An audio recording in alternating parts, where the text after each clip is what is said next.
I will almost guarantee you that not one single person that's running for elective office at the national level will ever once mention the United Nations or will ever once mention the Millennium Development Goals.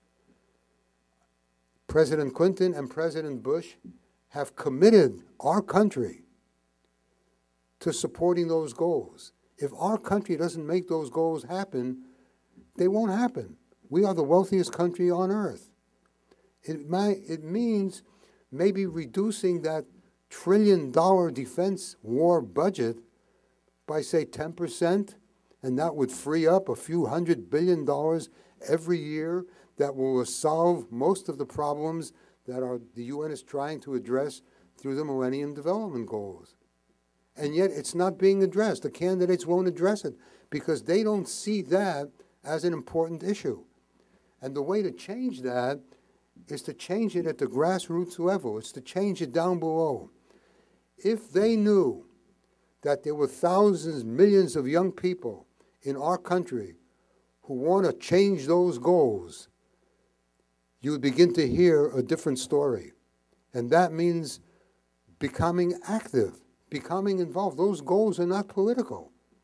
Those goals are part of a commitment made by our country and by 190 other countries to make the world a better place. And we have it in our power to make that happen. Now, how do you do that? We can do it by having a gigantic voter registration campaign. But not only a voter registration is not political. You don't mess around with your religious, what they call International Revenue Service structure, when a religious organization is not allowed to support a candidate or legislation. Registering to vote is good citizenship. It is not a political thing. And if SGI youth would inspire themselves and other young people to begin registering to vote and to become aware of the promise and the pledge that our government made to fulfilling those Millennium Goals. Now, we're not talking about something they didn't do, they didn't know about. They passed it. They know what they passed. They're just not doing anything about it. And they're not doing anything about it because they know that at the grassroots level, nobody knows about it and nobody cares. So their whole concept is get everybody afraid of terrorism. But they don't define terrorism as children dying, as no fresh water, as no toilets. To me, those are all terror. And I think we can turn it around. And we can turn it around by creating this movement of people who are committed to voting and to voting for candidates who will place on their agenda the fulfillment of the Millennium Development Goals, which our country has pledged to do. It's not that big a job. SGI youth, not only in Los Angeles, but throughout this country, can lead the way and inspire young people on campuses and in communities to know about those goals and to support candidates that will place those goals on their ballots, whether they're Republicans or Democrats. It doesn't really make any difference. Those goals were accepted by our country. So one of the reasons I'm really honored to be here is because I think we can inspire that to happen. So if we want to move from a culture of war to a culture of peace, that's one way to do it. The other way is to begin the process of educating yourselves and people everywhere about what the UN is. Now, sometimes it may seem like it's like this big giant institution. I'll tell you, the United Nations budget is less than the budget of the Tokyo Fire Department. Okay? The number of people who work in the UN system, in all the different agencies, in all the different programs, are less people than work globally for either McDonald's or Disneyland, under 50,000. So if you want to get serious about going from a culture of war to a culture of peace, you got to take this global institution, which is the only institution that we have, and begin saying to the political leadership, if you think this is an important institution and can accomplish these things, you need to begin funding it. You need to begin having more people on staff. You need to begin doing the things that will make that institution a much more credible place. So I'd like to sort of end with that and open the floor for questions, discussion, and so forth. Thank you.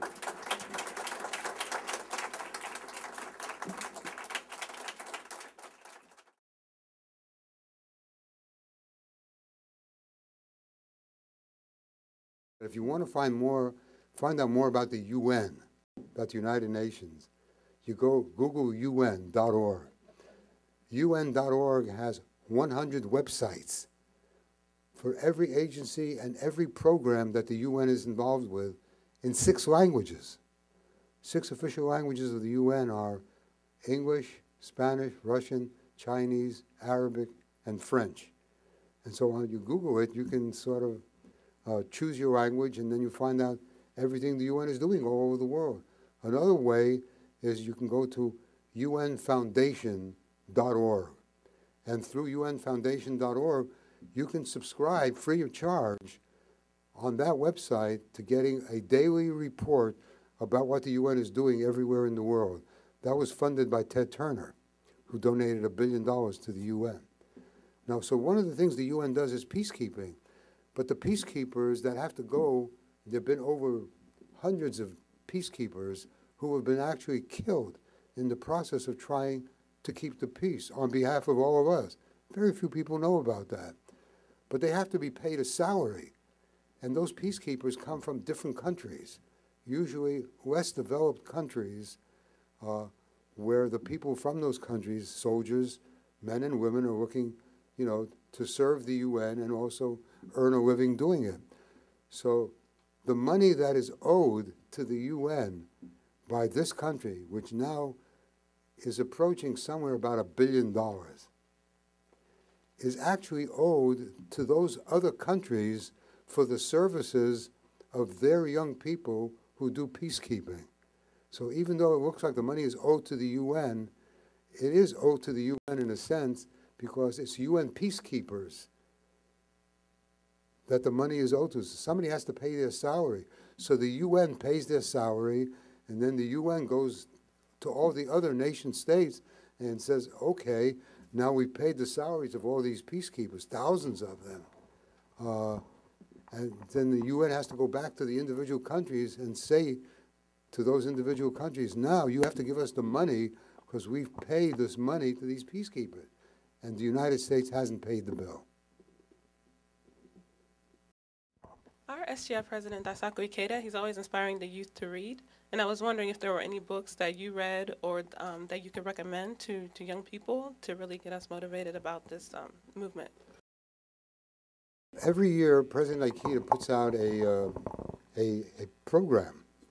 I believe on January 16th, exactly the day that he puts it out. And there have been like 25 or so. And they may have been compiled in one book. I'm not sure about that. But you can get them through the SGI library or certainly through the Boston Research Center. And every year it's a book of about 30 pages. President Ikeda goes over sort of the state of the world and about what we can do about it and various proposals. So I would recommend that as a place to start.